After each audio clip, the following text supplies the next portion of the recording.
안녕하세요. 구글 클라우드 커스터머 엔지니어 이정훈입니다. 오늘 짧은 시간이나마 온라인으로 만나게 돼서 반갑습니다. 오늘 제가 소개해드릴 내용은 컴퓨트 엔진에 대한 내용입니다. 보통 운동하실 때 코어 근육이 중요하다고 얘기를 많이 하죠. 예, 구글 컴퓨트 엔진이 구글 클라우드의 바로 코어 근육에 해당한다고 저는 생각합니다. 그래서 오늘 좋은 기능들을 소개를 많이 시켜드렸으면 하고요. 오늘 앞부분에는 컴퓨트 엔진의 새로운 기능을 소개시켜드리고 후반부에는 이런 기능들을 실제로 활용해서 어떻게 고객들이 실제 사례를 한번 설명드리는 시간을 갖도록 하겠습니다. 예, 컴퓨트 엔진의 핵심 투자 원칙은 이 5가지로 지금 설명을 하고 있습니다. 다양한 플랫폼, 엔터프라이즈 워크로드를 소화할 수 있는 기능들, 그 다음에 관리를 좀 더 편하게 할 수 있는 것, 그 다음에 두말할 필요도 없이 보안에 대한 강화, 그 다음에 마지막으로 고객이 클라우드를 사용하면서 겪게 되는 비용 관리에 대한 어려움을 자동적으로 해결해 줄 수 있는 이런 기능들을 구글 클라우드는 핵심 투자 분야로 해서 투자를 하고 있습니다. 그래서 오늘 설명드릴 새로운 기능들도 바로 이런 기능들에 기반해 있다고 보시면 될 것 같습니다. 제일 먼저 VM 제품군에 대해서 좀 설명을 드리도록 하겠습니다. 일단 고객들이 VM 다양한 선택의 폭을 가질 수 있습니다. 나는 컴퓨터가 빨라야 돼. 또는 나는 메모리가 많아야 돼. 나는 GPU가 필요해. 이런 경우에는 지금 화면의 오른쪽에서 장표에서 보듯이 워크로드 최적화 인스턴스 타입을 선택하시면 되겠고요. 나는 CPU나 메모리나 다 골고루 성능이 필요해라고 하시면 범용 타입의 인스턴스를 사용하시면 되겠습니다. 뭐 테스트나 스테이징, 뭐 개발이라든지 항상 성능이 일관된 성능을 보일 필요가 없다라고 하면 비용 효율적인 E2 타입의 인스턴스를 활용하시면 될 것 같고요. 나는 프로덕션 워크로드를 돌린다라고 하면 24시간 365일 일관된 성능을 보장하는 N2나 N2D 타입의 인스턴스를 사용하시면 되겠습니다. 다른 클라우드와 다르게 저희들이 이제 CPU가 세대가 바뀐다고 해서 VM 타입을 이름을 바꾸진 않습니다. 그래서 N2 타입의 경우는 최신의 9월 달에 아이스레이크 인텔 CPU를 기반으로 한 새로운 VM 타입이 나왔고요. 128개의 코어를 가지지만 기존의 이름을 그대로 사용해서 N2의 캐스케이드 기반, N2의 아이스레이크 기반으로 사용한다는 점을 좀 유념해 주셨으면 될 것 같습니다. 오늘 추가로 소개해드릴 새로운 워크로드 VM 타입은 타우 VM입니다. 고객이 이제 가성비를 생각할 때 요즘에 가장 핫한 타입이 ARM 기반의 CPU를 사용하는 인스턴스죠. 저희 구글에서 새롭게 나온 타우 VM은 그 가성비가 높다라고 하는 ARM 기반의 VM보다도 훨씬 더 높은 가성비를 제공하고 고객들이 이 호환성의 우려를 걱정할 수 없는 X86 타입으로 제공을 하고 있습니다. 물론 이 VM의 CPU 개수는 요즘 유행하듯이 뭐 100개 이렇게 제공되진 않고 60개가 최대입니다. 그래서 나는 60개 이상의 파워를 원한다? 그렇게 되면 또 다른 VM을 사용하시면 될 거고, 그래서 이 워크로드가 수평 확장 워크로드에 적합한 워크로드라고 얘기를 하고 있습니다. 앞에서는 이렇게 수평 확장에 대해서 얘기했지만 항상 수평 확장으로 모든 퍼포먼스에 대한 요구사항을 만족할 수는 없을 겁니다. A2 타입은 바로 이런 경우에 수직적으로 성능을 높일 수 있는 GPU 기반의 인스턴스입니다. 다른 클라우드 벤더에서는 이제 8개의 GPU가 A100 GPU가 탑재된 인스턴스가 최고의 사양을 내지만 구글에서는 유일하게 16개의 GPU를 탑재한 VM을 제공합니다. 저희 동료는 차를 좋아하는 저희 동료는 이건 16기통 부가티 1500마력급이다. 다른 V8 VM하고는 다르다. 이렇게 농담을 하기도 하곤 합니다. 마지막으로는 이제 스팟 VM에 대한 얘기를 하려고 합니다. 스팟 VM은 새롭게 나오긴 했는데 완전히 새로운 건 아니고요. 기존의 프리앰프터블 VM이라는 이름으로 제공이 됐습니다. 이제 이름이 사실 좀 생소할 수도 있기 때문에 인더스트리에서 많이 사용되는 스팟 VM으로 이름을 바꿨고요. 단지 이름만 바꾼 게 아니라 기존의 24시간 제한에 대한 제약도 해소를 하고요. 그 다음에 구글에서만 유일하게 제공하는 커스텀 타입의 VM, 그러니까 여러분들이 원하는 vCPU 개수나 메모리 사이즈를 선정해서 VM을 만들 수 있고, 그런 VM에도 스팟 VM을 활용하실 수가 있습니다. 그리고 보다 예측 가능한 가격 책정을 지원하기 때문에 가격이 들쑥날쑥해서 예측이 어렵다. 이런 부분들을 구글 클라우드에서는 보시기 어려울 수가 있겠습니다. 저희가 클라우드를 7년 하면서 여러 가지 뭐 어떤 워크로드는 어떤 게 좋아? 이런 것들이 있고 정답은 없다라고 말씀을 항상 드리는데 제가 말씀드리는 정답 중에 하나는 여러분들이 할 수 있는 최대한의 스팟 VM을 활용할 수 있는 아키텍처를 가지시면 클라우드에서 굉장히 성공한 아키텍처를 구현하셨다라고 말씀을 드릴 수 있을 것 같습니다. 앞에서 이제 컴퓨트를 얘기 드렸는데 사실 컴퓨트의 성능은 CPU, 메모리, 네트워크, 스토리지 이 네 가지가 컴퓨터의 성능을 제공하죠. 일단 네트워크는 네트워크 전용 세션을 후에 보시면 많은 새로운 기능들을 보실 수 있을 것 같고요. 앞에서 CPU나 메모리 얘기했기 때문에 블락 스토리지 부분만 조금 더 설명을 드리도록 하겠습니다. 앞에서 스팟 VM을 사용하는 게 클라우드에 있어서의 가장 선이다, 가장 바람직한 아키텍처다라고 말씀드렸는데 스토리지에서는 저희가 고객들이 문의를 하신다면 제일 좋은 스토리지는 구글의 클라우드 스토리지, 오브젝트 스토리지라고 말씀을 드립니다. 그래서 여러분들이 클라우드를 제대로 활용하신다면 그 스토리지를 활용하시는 게 맞습니다. 그럼 그 클라우드 스토리지로 모든 것들을 해결할 수 있냐? 그렇지 않죠. 그렇기 때문에 바로 이 블록 스토리지가 제공이 되는 거고요.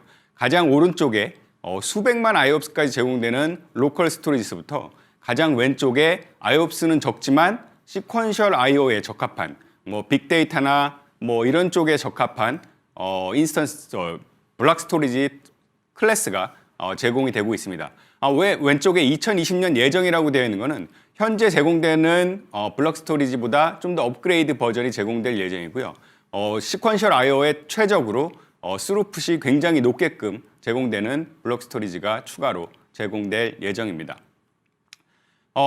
이제 블락 스토리지하고 앞에 컴퓨터에 대해서 얘기를 드렸고요. 이제는 관리 부분에 대해서 좀 얘기를 하려고 합니다.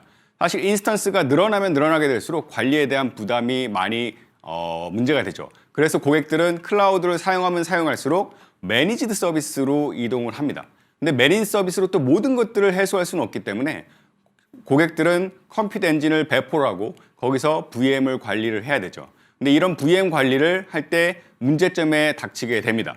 바로 VM 매니저가 올해 출시된 기능으로 이런 여러분들의 다양한 VM들, 다수의 VM들을 효율적으로 관리할 수 있도록 지원하고 있습니다. 일단 어떤 OS가 몇 대가 있는가 이런 것들을 관리하는 OS 인벤토리 관리 기능, 그 다음에 그 VM들이 어떤 구성으로 관리되고 있는가 이런 것들을 중앙에서 통합으로 관리할 수 있는 OS 구성 관리, 그 다음에 이런 것들이 보안에 문제가 되지 않도록 컴플라이언스나 이런 것들에도 저촉되지 않도록 보안 패치나 이런 것들이 제대로 되고 있는지, 제대로 언제 적용할 건지 이런 것들을 관리할 수 있는 OS 패치 관리, 이런 세 가지 기능들이 VM 매니저에서 통합적으로 제공된다라고 보시면 될 것 같습니다. 두 번째는 이제 관리적인 측면에서 클라우드에서 기존 온프레미스하고 다른 것들을 계속 말씀을 드리고 있는데 바로 클라우드에서 제일 선호되는 건 VM을 아끼고 소중하게 사용하는 것이 아니라 VM을 필요할 때 만들고 필요 없으면 버리는 거. 이게 바로 클라우드의 가장 바람직한 사용 예라고 볼 수가 있겠습니다. 그럼 이 VM들에 대한 생성 삭제 관리가 해야 되겠죠. 그래서 이런 것들을 또 클라우드에서 대신 관리해 주는 것이 바로 관리형 인스턴스 그룹이 되겠고요. 고가용성이나 확장성 이런 것들을 저희 관리형 인스턴스 그룹에서 다 제공합니다. 업데이트도 제공을 하는데 이거를 오해하시면 안 되는 게 VM 자체를 업데이트하는 게 아니라 VM 버려버리고 새로운 업데이트된 VM을 사용해주는 롤링 업데이트를 해주는 것이 바로 관리형 인스턴스 그룹에서의 업데이트 관리라고 보시면 될 것 같고요.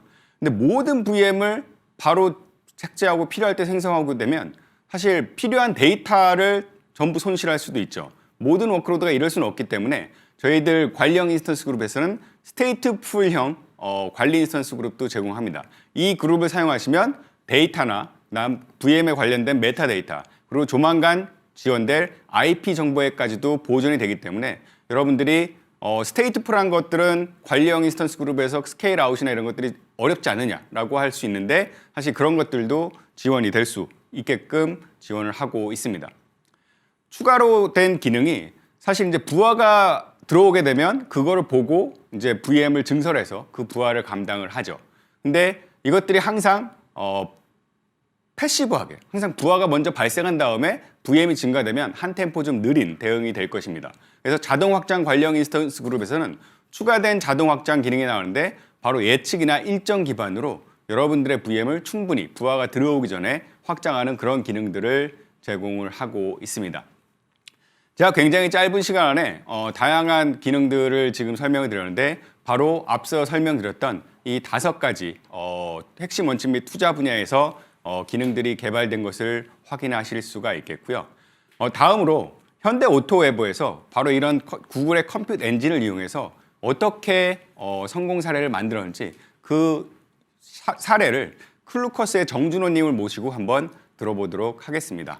예, 감사합니다. 안녕하세요. 클루커스의 정준호입니다.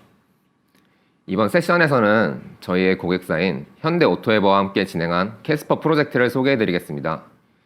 짧은 시간이지만 이렇게 좋은 내용을 많은 분들께 소개할 수 있는 기회를 주신 구글 클라우드와 현대오토웨버 관계자분들께 감사 인사를 드리며 세션을 시작하도록 하겠습니다.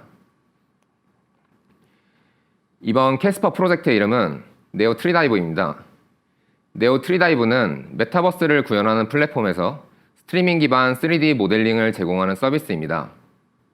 네오 트리다이브의 컨셉은 플랫폼 오브 플랫폼입니다. 가상세계를 구현하는 플랫폼에서 3D를 표현하는 부분의 모델링을 네오 트리다이브를 통해서 구현하면 따로 프로그램 설치를 할 필요가 없이 스트리밍 방식의 서비스를 제공받을 수가 있습니다. 우선 스트리밍 서비스에 대해 간단하게 설명드리겠습니다. 먼저 사용자가 스트리밍 서버에 연결이 되고 웹 브라우저 환경에서 사용자가 마우스를 돌려본다던가 트림을 바꿔본다던가 조작을 하면 스트리밍 서버에서 고품질의 컨텐츠를 생성해서 사용자의 조작에 따라 실시간으로 고품질의 컨텐츠를 제공해 줍니다. 이렇게 스트리밍 서비스를 사용하면 사용자가 별도의 프로그램 설치 없이 고품질의 컨텐츠를 사용자의 하드웨어 성능에 상관없이 제공을 받을 수가 있습니다. 마치 넷플릭스처럼 사용자는 네트워크 성능만 보장된다면 이런 고품질의 서비스들을 제공받을 수가 있습니다.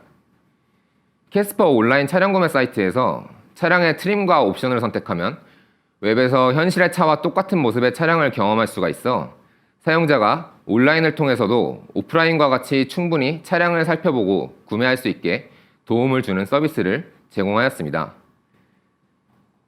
지금 동영상과 같이 이렇게 트렁크를 열어볼 수도 있고 차문을 열어볼 수도 있고요. 창문을 내려볼 수도 있고 뒷좌석을 이렇게 접어볼 수도 있고요. 이것뿐만 아니라 내장에 진입해서도 이게 차량 내부도 상세하게 확인을 해볼 수가 있습니다.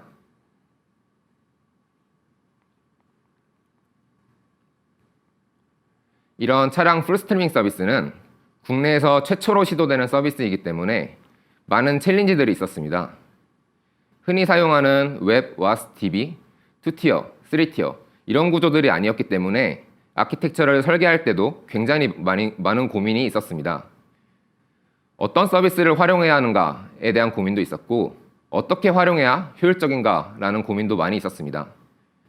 그중 가장 크게 고민했던 내용이 이런 대량의 GPU 인스턴스를 사용해야 한다는 것이었습니다. 3D 스트리밍 서비스를 위해서는 사용자가 GPU 인스턴스에 1대1로 붙어서 통신을 해야 했고 대량의 GPU 서버가 필요하게 되었습니다.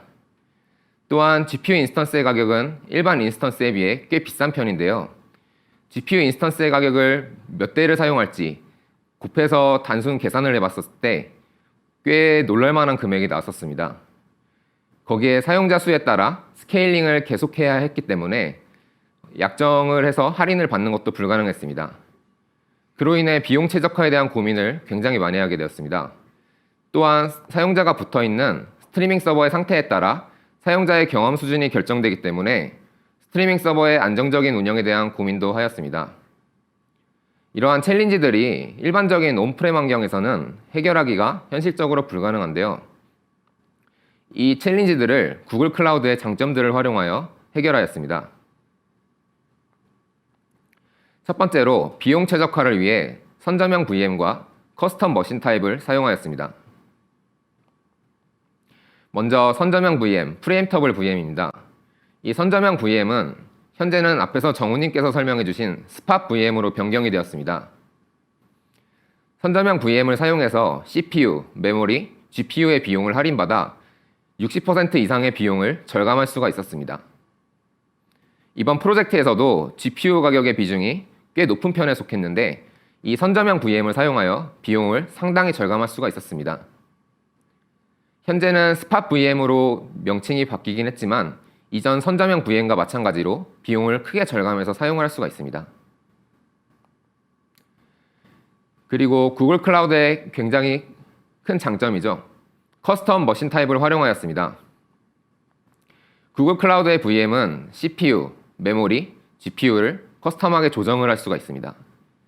테스트를 통해 적정 CPU, 메모리, GPU의 수량을 파악하고 실제 배포 시에는 테스트 결과에 맞게 적절한 CPU, 메모리, GPU를 배포하여 비용을 절감할 수가 있었습니다. 실제로 사전에 정의되어 있는 CPU와 메모리가 고정되어 있는 머신 타입을 사용하면 대부분 유휴 자원이 많이 남는 것을 볼 수가 있는데 이런 커스텀 머신 타입을 활용하면 유휴 자원에 대한 비용을 꽤 절감을 할 수가 있습니다.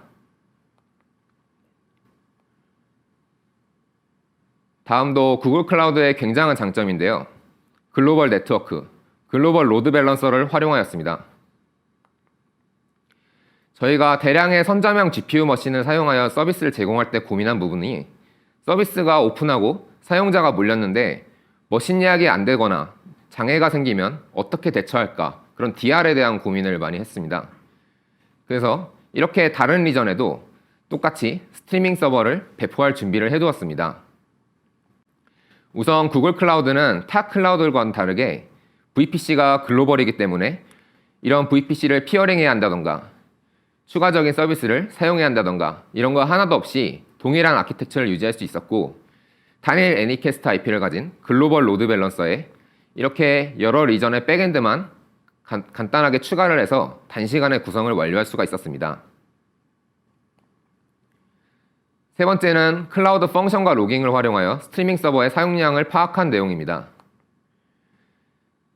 스트리밍 서버는 사용자와 1대1로 사용을 하기 때문에 웹, 와스 등의 서버를 관리할 때 많이 사용하는 헬스 체크로는 한계가 있었습니다. 그래서 펑션을 통하여 사용량을 호출하였고 이 사용량을 클라우드 로깅에 기록을 하였고요. 이 수치를 바탕으로 스트리밍 서버의 수량을 조절하였습니다. 또한 스케일링을 할 때 보통 스케일링 속도가 느린 것도 많이 문제가 됩니다. 구글 클라우드를 써보신 분들은 아시겠지만 구글 클라우드는 VM 배포 속도가 굉장히 빠른 편에 속합니다. 앞서 말씀드린 펑션과 로깅을 활용해 스트리밍 서버의 수량 조절할 때 상당히 헤비한 편에 속한 GPU VM이지만 몇 분도 안 되는 시간 안에 스케일링을 할 수가 있었습니다.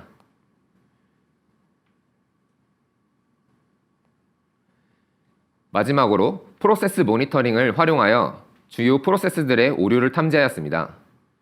구글 클라우드의 모니터링에서는 프로세스도 모니터링할 수 있는 기능이 제공되는데요. 이를 통해 애플리케이션에 이슈가 발생했을 경우에도 알람을 받고 적절하게 조치를 할 수가 있었습니다. 이렇게 현대 오토에버의 기술력과 구글 클라우드의 인프라 그리고 저희 파트너사인 클로커스가 함께 노력한 결과 오픈 후에 많은 사용자가 접속했음에도 사용자에게 안정적인 스트리밍 서비스를 제공할 수가 있었습니다. 요즘 전 세계적으로 차량 온라인 판매의 비중이 굉장히 늘어나고 있기 때문에 온라인에서 사용자의 경험을 높이기 위한 다양한 방법들이 시도가 되고 있습니다. 이번 네오 트리다이브 프로젝트의 스트리밍 서비스가 성공적으로 오픈하게 되어 온라인에서의 사용자 경험에 대한 새로운 방법이 제시되었다고 생각이 듭니다. 또한 코로나 시대를 겪으며 이런 가상세계에서의 경험이 굉장히 중요하다고 많은 분들께서도 직접 느끼고 있기 때문에 앞으로도 네오 트리다이브의 스트리밍 서비스가 차량뿐만 아니라 다양한 산업군에서도 활용할 수 있게 될 것 같아 기대가 됩니다. 이상으로 발표를 마치도록 하겠습니다. 감사합니다. 예, 감사합니다. 온프레미스에서 만약에 이 서비스를 구축했으면 실제 구축하기가 굉장히 불가능하거나 비용 때문에 힘들었을 수 있는데 이거를 클라우드를 통해서 가능하게 했고 그 다음에 방금 설명드렸듯이 글로벌 VPC라든지 커스텀 사이즈 VM, 스팟 VM 등을 통해서 다른 클라우드보다 훨씬 더 비용 효율적으로 서비스를 할 수 있었다는 그런 사례를 들으셨습니다. 일단 오늘 굉장히 짧은 시간이지만 컴퓨터 엔진의 새로운 기능과 고객 사례를 들으셨고요. 바쁜 시간에도 시간 내주셔서 감사하고 많은 도움이 되었으면 좋겠습니다.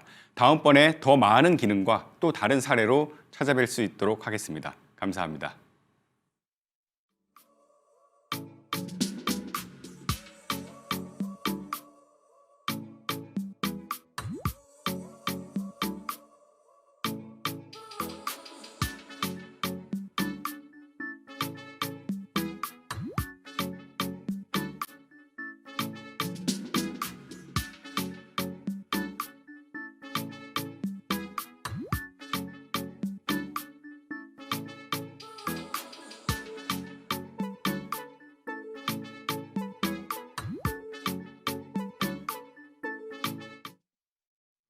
안녕하세요.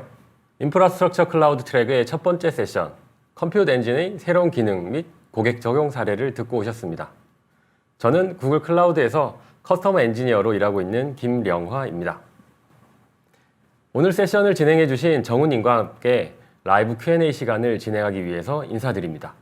첫 번째 세션 맡아주신 정우님, 수고 많으셨습니다. 감사합니다. 이렇게 좋은 기회 주셔서 오히려 감사드리고 고객분들이 많은 도움 되는 정보를 얻어갈 수 있었으면 좋겠습니다. 네, 먼저 세션이 진행되는 동안 남겨주셨던 질문들을 살펴보고 답변해 드릴 수 있도록 하겠습니다. 먼저 첫 번째 질문으로는 인스턴스 타입이 너무 많습니다. 어떤 타입을 선정해야 하나요? 라는 질문인데요. 예, 사실 질문 감사드립니다. 근데 이 질문들을 이제 클라우드를 처음 쓰시는 고객들이 굉장히 많이 합니다. 이제 클라우드에 익숙하지 않기 때문에 이제 기존 경험을 근거로 해서 고민을 하시는 거죠. 기존 경험이라는 건 이제 어떤 서비스를 하려고 그러면 제일 먼저 해야 될 게 사이징과 예산이죠. 이거를 잘못하면 굉장히 큰 문제가 발생할 수 있습니다.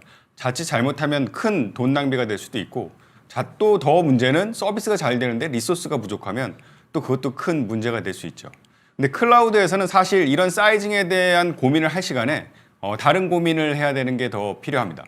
그래서 클라우드에서 고객이 어떤 VM 타입을 선택해야 되냐고 질문을 하게 되면 사실 난감합니다.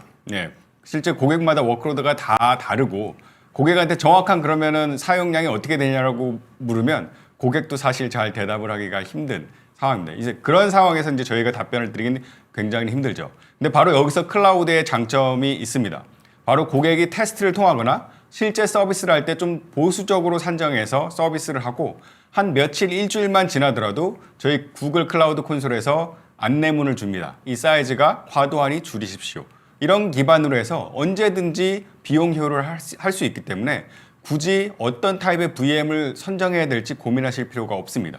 그냥 테스트를 통해서 보수적으로 산정을 해서 인스턴스 타입을 선정하시고 꾸준하게 내가 지금 VM을 제대로 활용하고 있는가를 보시고 저희 구글 클라우드 콘솔에서 주는 레코멘데이션, 권고에 따라서 계속 VM 타입을 최적화시키면 성능과 비용을 모두 만족시킬 수 있습니다. 그래서 굳이 고민하실 필요 없고 테스트를 통해서 좀 보수적으로 시작을 하시되 계속 옵티마이즈를 하면 되겠다라고 답변을 드릴 수 있을 것 같습니다. 네, 그럼 다음 질문 살펴보겠습니다. 스팟 VM 사용을 강조하셨는데요. VM이 회수된다는 것이 무엇을 의미하나요? 갑자기 VM이 사라진다면 어떻게 서비스를 할 수 있나요? 라는 질문을 주셨습니다. 예, 그러니까 아까 첫 질문도 그렇지만 이 두 번째 질문은 오히려 클라우드를 상당 부분 사용하신 분들도 가끔 해주시는 질문입니다.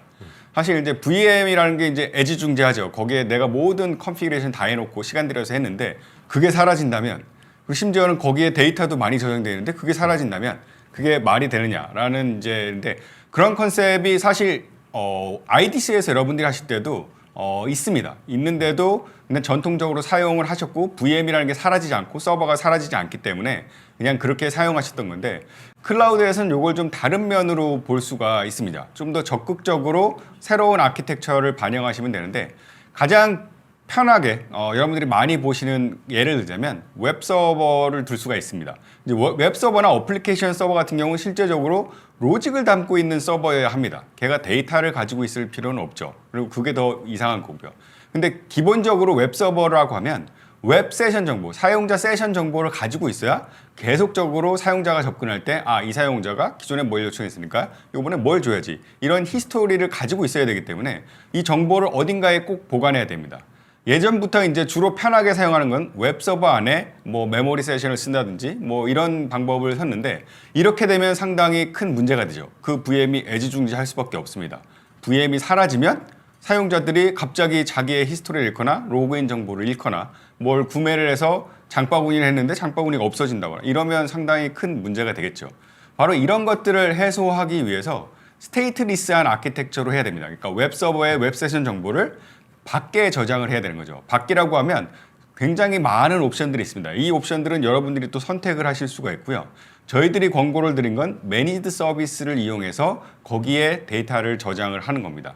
뭐 예로서 스패너도 될 수 있겠고요. 빅테이블 될 수 있겠고 또 가장 많이 활용되는 레디스 기반의 멤스토어, 메모리 스토어 이런 서비스를 이용해서 특정 정보를 밖에 보관하게 되면 그러면 이제 사실 이 VM이 아무런 정보를 갖지 않는 컴퓨트 자원으로만 활용이 됩니다. 그래서 이 VM이 없어지거나 새로 생성이 되더라도 거기에 있는 정보가 사라지거나 하지 않기 때문에 고객의 장애도 없어지고요. 그 다음에 유연성이 굉장히 커집니다. 바쁠 때는 뭐 수십 개씩 한 번에 생성하고 그 다음에 이벤트나 마케팅이 끝날 때는 최소로 줄일 수 있는 이런 것들이 바로 스테이트리스한 아키텍처고 바로 이렇게 사용되면 스팟 VM 사용이 굉장히 자유로운 거죠.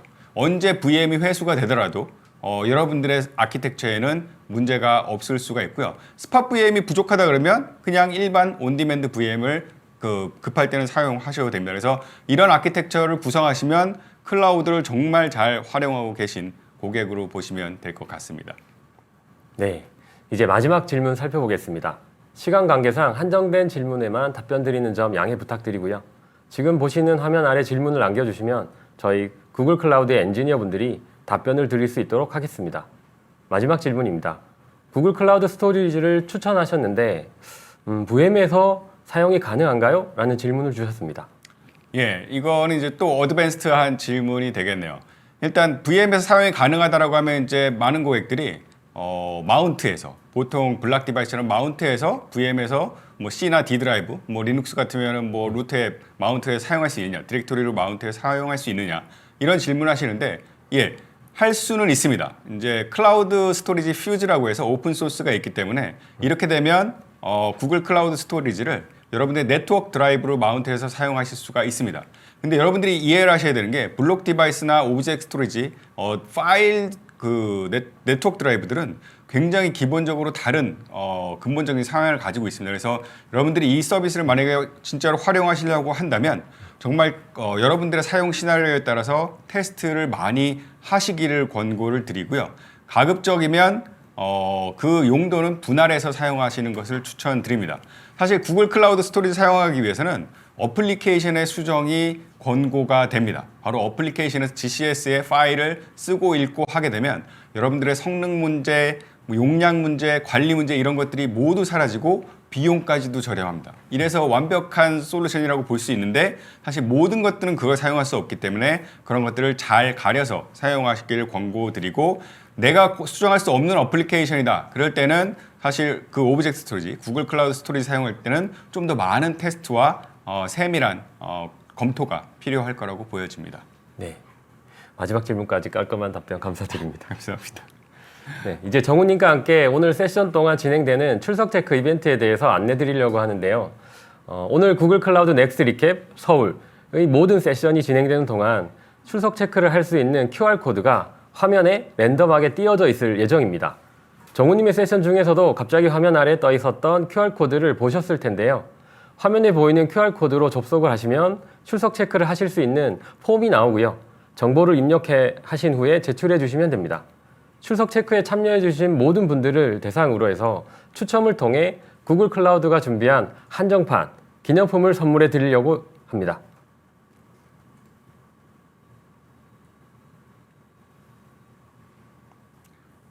예, 맞습니다. 중복 체크를 하지 않는다고 하니 세션 열심히 시청하시고요. 출석 체크도 많이 하실수록 당첨 확률이 굉장히 올라가겠네요. 예, 출석 체크 이후 푸실 수 있는 퀴즈는 모두 객관식으로 되어 있으니까 보기를 잘 확인하시고요. 정답 잘 맞춰주시면 감사하겠습니다.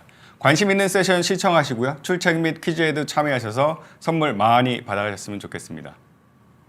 네, 많은 참여 부탁드리고요. 저희는 다음 세션을 소개하고 인사드리려고 합니다.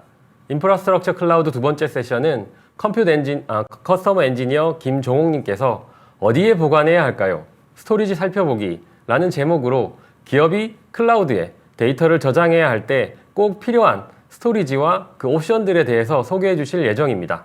다음 세션도 많은 시청 부탁드립니다. 감사합니다. 감사합니다.